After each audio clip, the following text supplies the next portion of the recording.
So Rose Street, for Cincinnati folks, of course, Rose Street coffee shop started, part of University Christian Church, started 2003, right? Because they're celebrating their 10 years, I think, this year. Yeah.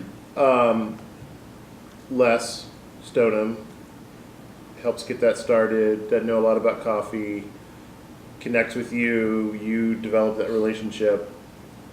And that's part of the sort of the beginnings of a sort of third wave coffee culture in Cincinnati, right? Yeah, we had, it was interesting because we turned the front room into the first espresso guild. I mean, we had a lot of these small machines in there, and we had, we had John Lewis and Phil Search, but there's a woman that went, she was at Marzocco, and then she went to work for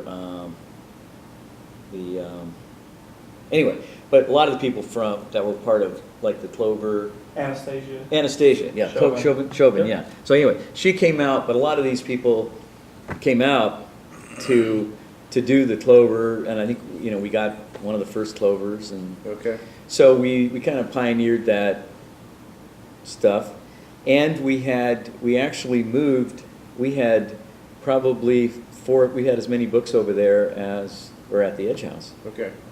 So at Old St. George, before it closed, you had a bookstore. Yeah. Pilgrim's Place. Yeah. 10,000 titles? 12,000 titles. Yeah. 2005, end of Old St. George, closes down. What happens next? Well, we put a lot of stuff, in storage, and then people were like, we don't want to place, buildings are, they're so expensive, and da-da-da. So it's like you watched your boxes of books and your furniture and stuff basically rot in the storage section, right? Mm-hmm. Yeah. Well, that's a great way to carry on the tradition and the legacy. And so my, since we had the engagement involved related to here, and there were vineyard people that were connected that had their weddings there, and we had Over the Rhine, play at Old St. George, and so there were a lot of connections. There are a lot of Vineyard, Central Norwood, Old St. George. Yeah, we had actually people living here in community like Jack and that were on staff that booked events, and so it was pretty tight. And then. So in 2004, Brian McLaren spoke at Old St. George, spoke at Vineyard Central, at St. Elizabeth. Yes. Maybe there. Maybe. Probably. Yeah, maybe. Yeah, that's, I just moved here, and that's when I met you. Yeah, like. In 2004, beginning of 2004. Yeah. Yeah, so we, so I guess the big thing, I don't remember how we were gone, like a couple of years. It was like, stuff was in storage. There was no place, and then I went to work with the CCO. Coalition Christian Outreach. Campus ministry organization based in Pittsburgh. Yeah, and doing third place, like I'm going to help them do coffee houses. Right. Coffee houses in campus ministry, and, because Byron was a great book guy, so no need for that. Hearts and Minds. Yeah, so basically I went around and just said, hey, you can't have a gathering of college students, and I don't care about if it's in Geneva, I don't care where this is, there's no coffee house. Right. So we need to have coffee house. So I would bring an espresso machine to camp, I called it, where you had your campus ministry, and started training, and Scott was here this weekend, yeah. He took, like 7-8 years ago, he took us spas to Ocean City Beach Project, which is an 8-week thing in New Jersey. Summer break kind of. Yeah, an intensive kind of intentional community of 25, 30 people.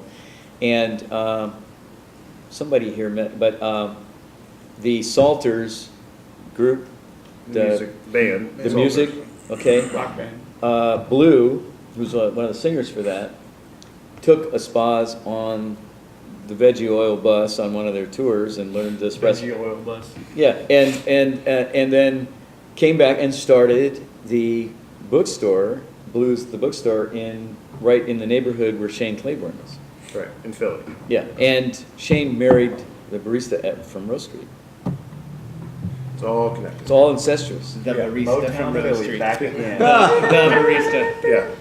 Rose. Yeah. Namesake. Doing a little Yeah. East Coast swing. So, all right. So, Anyway. coffee culture, starting Rose Street, helping get that going, training other baristas Yeah. in Cincinnati. Stuff's in storage. You're working with CCO doing campus ministry, training third place barista folks on sort of the Northern Ohio. Well, we were doing stuff, Pennsylvania. actually, you know, people were coming here, like Ben, and I mean, people were coming through here from all over the country and getting what is the third place, what is the gospel, the 4 C's, calling, community, Coffee. and Conversation. Cosmos. Anyway, it was this, what are the 4 C's, you know? Right. And so we were building, what is a worldview regarding place, hospitality, spirituality, and conversations, Right. and Because you've So- had some experience with it. but I mean, that was my just a little obsession. experience, yeah. That was my obsession, right? Right. So- And so, in case somebody's listening to this at some point, somewhere, so the idea of third place. Yeah. What is a third place? What's give? Well, the Give- third place, the simple thing is people started by saying, people define themselves typically by where they work or where they live, Right. the first 2 places. And another way to define yourself is where you have your social life and your real, where your self is most present and available to be shared and all that. So typically, third places are, we call it coffee house, pubs, beauty parlors. They're really any Strip place. clubs. Any place, yeah. Strip clubs, That's what Troy was saying. fight clubs, fight clubs. I'm typing emails here. Yeah. So anyway, Ray I mean, he Oldenburg. is Presbyterian. So Ray Oldenburg. Actually, I met Ray before he wrote The Great Good Place. So Ray Oldenburg's a sociologist. Sociologist. Wrote The Great Good Place. Right, Great Good Place. Okay. You know, 20 years ago, whatever it was now. But before that, he wrote some scholarly articles on like beer consumption and culture and all that, and basically saying beer statistics. You know, like if you go home and by yourself and you're depressed and you're watching TV and you're pounding back six bottles a day, and then you know how much beer you drink in a month, is very different than if you walk down to your pub and have a social life and have a pint. And Sure. it's a very different quality of life is very different. So he was writing, you know, some stuff like that, and Alexander, who wrote Pattern Language, Berkeley. That book is coming back, by the way. Okay. You're hearing it in third place and scholarly, but wrote a timeless like pattern language. Okay. It's real big. You know, like what is it that's fundamental in culture that brings people together? I mean, if it's like a fireplace, a skylight, a water fountain, or when you see people gathering, you know, what are those House fire. built environments? You know, what are they? And so part of the influence of that, he was a cultural architect.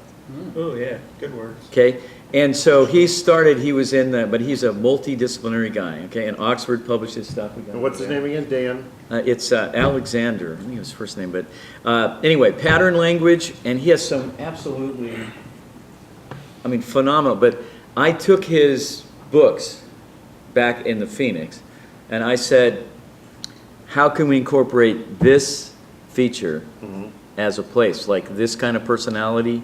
You know, you want a common table, you want a corner for an introvert, you want a fire, a place, you want a place next to the, and said we have to be sensitive in our design, you know, of places. And those, I've seen his name show up now in some, it's kind of like the bounded set thing now, you know, finally Paul Hebert, like, you know, 35 years ago, right, 40 years ago. It's new now, you know. Yeah. But anyway, so Alexander's showing it, but it's part of this thing here. This was a bunch of trucks parked out there in a mud pit, and there was a solid brick wall there. Right. And I said, So here, as in 1801. yeah, So Yeah. third place, Ray Oldenburg writes this book. Yeah. He writes a sort of a follow-up book to that where he does examples of third places. yeah. Old St. George. Well, he came. Was one of those examples. He came, it's been a week in Cincinnati, looking at, like, over the Rhine, like, you know, the pubs and the pub life as being a center of third place and all that, and stayed with us. And so Matt, my son, got to meet, you know, I mean, get to live with Ray Oldenburg for a while, which first it was like, when's this guy gonna leave? Because, you know, I mean, like, father and son, this gets interrupted, you know, what's important. But my son, years later, I'm going up to Miami, you know, in his third year, and so, of course, I'm, you know, his fraternity's drinking really trashy beer, right? And so we had this big Celtic festival at Old St. George, and of course, all this great beer. So I'm cleaning up after this thing, and I load the car up with just boxes of great beer from all this, and take it up to his fraternity. And these guys are there like, what do we do, you know, this and that. And it's like, you know, we got to drink it, right? I mean, got to drink it. So they were. What are you doing? They were exposed. Yeah, like, and we got to ask you. Fraternity is this? Yeah, we got to ask you. But anyway, What college was this? part of that, There's no fun one, I don't know what to do. we're having this father-son, and DJ, I don't even ever told you this story, but we're having this father-son, you know, conversation about like, what do you love? What's your passion? You know, like, what's the thing that's most exciting in you about the ideas of the Miami plan up here? You know, I mean, all the questions, and he says, well, Dad, like, you know, I really like urban planning, because what you do with place changes the way people interact. I'm thinking about, like, You're like tears of joy. real, you know, like, those bastards are gonna, you know, have to change the way they have. My son's coming, you know. And I think, and then he says, like, well, what's the other stuff? Like, ideas, you know, like the big questions, you know, like the Syntopicon, the world, you know, the great books. I mean, the questions. We went up with his friend Phil, the philosopher and stuff. We went over to Xavier, sat in a philosophy class, theology with, God, what's his name? He was a wild goose. Who? Xavier? Yeah, who taught world religion. Paul Knitter? Paul Knitter, went to Yeah. Paul Knitter's class, right? With these high school kids, you know, Matt's friends. And Paul, like, hey, let's stay, like, the guy that was at Miami that did his dissertation, he taught religion at Miami, he did his dissertation on, like, Kierkegaard, and he's never had, he's forgotten what he loved, right? So I bring these guys up there to talk with him, and he lives down here. So I forget his name right now, but anyway, he said, can you come over to our house with the guys? So we're over there, and Paul's like, and this guy's like putting all these, you know, just cheese, and he's Greek, you know, I forget his name. Anyway, he went to Wednesday lunch at the George. He loves philosophy, but he's like dead in this environment, this academic environment. And here these high school kids are tell me a story like Kierkegaard, like, where did you fall in love with her? Tell me a story about, like, Dostoevsky. I mean, how did you meet, you know? And he loved these guys when he was 20, when he was 22. So anyway, he donated quite a few of his books. He's died. He's died now, but he used to come to Wednesday lunch. But anyway, so we're having this conversation, father-son conversation. He was like, so what you do with place, you change place, it changes relationships, it changes society. Because he's moved from Silicon Valley to Marymount. And Right. he would go down and get a cup of soup and go to, I mean, the town changed the way his friendships were. So, well, and he said, well, the ideas, you know, like Syntopicon, like the 100 big ideas or this and that, okay. So what more about that? Well, so I'm studying classics. Cool. So we go up, and, you know, they had the Miami plan, the Western program. Right. So, you know, we go up there, like, we got to find out about the great books, right? The classics, the questions, this and that, Miami plan. So I bring them up there, and this is after they've had these encounters with Knitter, philosophy kind of thing. We go up there to the Miami plan thing, and the woman that chairs the thing up is a radical feminist, lesbian, like, dead white men write books, and I don't read any of them kind of thing. So they they're exposed to this. Like, you're reading why aren't you reading something that, so Phil, like the philosopher Phil, takes on, like, no, the questions don't change. We're talking sources, we're talking questions, right? So we got to dinner after that, and they're saying, like, what's going on? Okay, well, is this culture, this philosophy, how has the worldview changed? Anyway, so Phil ends up going to Duke in philosophy. His friend Steve goes to, I forgot where it was, in Pennsylvania, and studying sociology of place and a lot of stuff. But basically, so